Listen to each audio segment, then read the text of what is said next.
नमस्कार बंधु।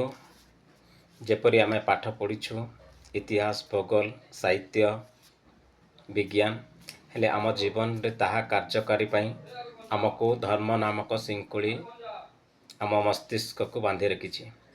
जेपरी आम जानिछे बिग बैंग रु आम सौर जगत गढ़ा। यही सौर जगत रे आम अस्तित्व अच्छी। एपरिकी केते सौर जगत थिबो अकल्पनीय, कारण गैलेक्सी असंख्य, एणु सौर जगत अगण्य। टिके चिंता करंतु, आम सौर मंडल रे जो सूर्य देखुछु तार नाम गोटे गैलेक्सी रो गोटे तारा। आम आकाश रे अगण्य तारा अवस्थित अटे। गोटे तारा रे आम सौरमंडल अवस्थित एवं आम अस्तित्व अछि। आम गैलेक्सी रे अगण्य तारा मध्य रे सूर्यमंडल सौरमंडल कल्पना करिबा असंभव। थरे चिंता करंतु, असंख्य गैलेक्सी अछि। गोटे तारा विखंडित होई 9टी अंश निज निज कक्षरे सूर्यंक परिक्रमा करि आसुछन्ति। एमितिका असंख्य तारा मध्य केते सौरमंडल अवस्थित ताहा अगणित। टिके चिंता करंतु, आम सूर्य मध्य गैलेक्सी परिक्रमा करे। सूर्य गैलेक्सी परिक्रमा रे 25,000 करोड़ वर्ष लागि जाए। सूर्य मध्य गतिशील तथा 9टी ग्रह मध्य सूर्यंक परिक्रमा करती निज निज कक्षपथरे। आम पृथ्वी को मध्य परिक्रमा करने को पड़े। पृथ्वी को सूर्य को परिक्रमा करने गोटे थर परिक्रमा रे 365 दिन लगी था। यही परिक्रमानुसार पृथ्वी रे मौसमी परिवर्तन हुए। शीत ऋतु, वर्षा ऋतु, ग्रीष्म ऋतु। पृथ्वी गोल सामान्य चेप्टा लेम्बो भली। पृथ्वी सूर्यंक परिक्रमा समय निज कक्षपथरे केते मास पाखे आसे तो केते मास दूरे जाए। जेतेबेले पृथ्वी सूर्यंक पाखे आसे सेतेबेले शीत ऋतु होता है। जेतेबेले पृथ्वी सूर्यंक दूरे जाए सेतेबेले ग्रीष्म ऋतु होता है। पृथ्वी निज कक्षपथरे सूर्यंक ठारू ना दूर ना पाखरे थाए सेतेबेले वर्षा ऋतु होता है। पृथ्वी सूर्यंक परिक्रमा करने सहित निज कक्षपथरे पृथ्वी घूर्णन करे, एणु दिन राति होता है। एक कथा आमे जानू, किंतु आमे आम समस्त सौरमंडल अस्तित्व विषय जानी ने। असंख्य सौरमंडल विषय वैज्ञानिक विश्लेषण करे। धर्म विषय पुराण कहे अलगा। आमे जेबेठु पृथ्वी पृष्ठरे अस्तित्व को आसु सेबेठु प्रगति पथरे आदि मानव ठारू वर्तमान वैज्ञानिक जुग पर्यंत पहुँची अछु। ताहा वैज्ञानिक साक्ष्य अटे। आमे पृथ्वी रे अस्तित्व रे आसीबा पूर्वरु डायनासोर थिले। डायनासोर माने समस्त छोट छोट जीवजंतु को मारी खाई दउथिले। एणु डायनासोर कबलरू अन्य जीवजंतु वंश विस्तार असंभव होई पड़ुथिला। कालक्रमे आम पृथ्वी रे बहुत बड़ अल्कोहल पड़िबा जुगु समग्र पृथ्वी पृष्ठरे खेलीगला। एणु समस्त डायनासोर समाप्त हैला।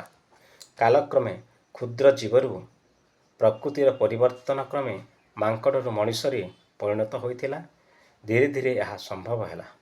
एक कथा आमे जानू, किंतु जेतेबेले आदिम मानव माने पृथ्वी पृष्ठरे वंश विस्तार कले सेमानंक किछि भी जणा नथिला। ना सेमाने पोशाक पिंधुथिले, ना कथबार्ता हेउथिले, ना घर द्वार थिला। जंगलर फलमूल खाई पथर गुंपारे बसस्ती स्थापन करि आसुथिले। सेमाने पशु पक्षी को पथर और गोजिया काठरे मारी कंचा मांस खाउथिले। ना न्याय विषय जणा थिला, ना बासन थिला, ना रोषेई मध्य जानि नथिले। कालक्रमे सेमाने पथर मध्य घर्षण फल एक आलोक अनुभव कले। आलोक को पाइबा पाई सेमाने निरंतर प्रयास कले। नियारे मांस पुड़ी सेमानंकु बहुत भल लागिला। हजम मध्य आराम रे करि पारिले। कालक्रमे सेमाने स्त्री पुरुष उभय प्राणीक संस्पर्श आसी निज सिंहरण को गोपन रखिबा पाई गछर पत्रर साहाय्य ନେଲେ। ପତ୍ର ପିନ୍ଧି ସେମାନେ ବଞ୍ଚୁଥିଲେ, ହେଲେ ପତ୍ର ଅଧିକ ଉପକାରୀ ନଥିବାରୁ ବିକଳ୍ପ ପନ୍ଥାରେ ଗଛର ବକଳ ତିଆରି କରି ପିନ୍ଧିଲେ। ରହିବା ପାଇଁ ଗୁମ୍ଫାର ଆଶ୍ରୟ ନେଲେ। କାଲକ୍ରମେ ସେମାନେ କୌଣସି ଅତ୍ୟାବଶ୍ୟକ ସାମଗ୍ରୀକୁ ନିଜ ଅଙ୍ଗଭଙ୍ଗୀରେ ସୂଚାଉଥିଲେ। ଏମିତି ଅନେକ ବର୍ଷ ସେମାନେ ପାଟିର ଆବାଜ କରିବା ଶିଖିଲେ। ସେମାନେ ଯେଉଁ ଦ୍ରବ୍ୟକୁ ଯେଉଁ ଉଚ୍ଚାରଣ କଲେ, ସେହି ଗୋଷ୍ଠୀ ଲୋକ ସେହି ନାମରେ ଜାଣିଲେ। ଏମିତି ଅନେକ ଗୋଷ୍ଠୀ ମଧ୍ୟରେ ଅନେକ ଉଚ୍ଚାରଣ ଅଲଗା ଅଲଗା ହୋଇଆସିଲା। ଗୁମ୍ଫାରେ ସେମାନେ ସୁରକ୍ଷାରେ ନଥିଲେ, ଏଣୁ ଜଙ୍ଗଲର କାଠ ଆଣି ଘର କରିବା ଶିଖିଲେ। ଜଙ୍ଗଲ ହିଂସ୍ରଜନ୍ତୁମାନଙ୍କଠାରୁ ରକ୍ଷା ପାଇବା ପାଇଁ କିଛି ନୂଆ ନୂଆ ଅସ୍ତ୍ର ତିଆରି କଲେ। ଯାଯାବର ଜୀବନଯାପନଠାରୁ ସେମାନେ ବସବାସର ସ୍ଥାପନ କଲେ। ଜଙ୍ଗଲ ଗୋଟିଏ ଜାଗାରେ ବସତି ସ୍ଥାପନ ସେମାନଙ୍କୁ ଅନେକ ଅସୁବିଧା ହେଲା। ଏଣୁ ସେମାନେ ନଈକୂଳମାନଙ୍କରେ ବସତି ସ୍ଥାପନ କଲେ। କାଲକ୍ରମେ ସେମାନେ ଖାଇବା ଅସୁବିଧା ଯୋଗୁଁ ଗଛ ଲଗାଇବା ଆରମ୍ଭ କଲେ ଓ ଛୋଟ ଛୋଟ ଗଛକୁ ରୋପଣ କଲେ। କେମିତି ଅଧିକ ଫସଲ ପାଇବେ, ସେମାନେ ନିଜ ପୋଷ୍ୟ ଜନ୍ତୁଙ୍କୁ ସାହାଯ୍ୟରେ ଚାଷ କାମ ଆରମ୍ଭ କଲେ। ଏମିତି ଆଦିମାନବଠାରୁ ମଣିଷ ସଭ୍ୟତା ଆଡ଼କୁ ଅଗ୍ରସର ହେଲେ। ଅନେକ ସଭ୍ୟତା ଗଢ଼ି ଉଠିଲା, ଅନେକ ଭାଷା ସୃଷ୍ଟି ହେଲା। ଏଣୁ ବନ୍ଧୁଗଣ, ଭାଷା କେଉଁ ସୃଷ୍ଟି କରିନାହାନ୍ତି। ଯଦି କେଉଁ ଭଗବାନ ଭାଷା ସୃଷ୍ଟି କରିଥାନ୍ତେ, ତେବେ ପ୍ରତ୍ୟେକ ରାଜ୍ୟ ଗୋଟିଏ ଭାଷା ପ୍ରଚଳନ ହୋଇଥାନ୍ତା।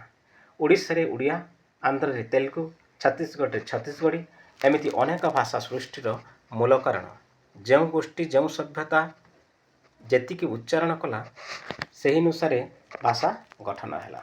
ଏମିତିକା ଆଦିମ ମଣିଷ ସଭ୍ୟତା ଗଢ଼ି ଉଠିଲା।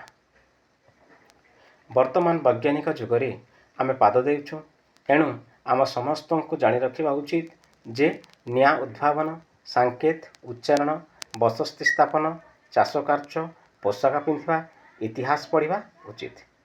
ଆମେ ପଢ଼ିଛୁ ଇଣ୍ଡିଆନ୍ ହିଷ୍ଟ୍ରି ଏବଂ ୱାର୍ଲଡ ହିଷ୍ଟ୍ରି, କିନ୍ତୁ କାର୍ଯ୍ୟରେ ପରିଣତ କରୁନାହୁଁ। ଏହାର ମୂଳ କାରଣ ଧର୍ମ ଆମକୁ ଅନ୍ଧ କରିଛି।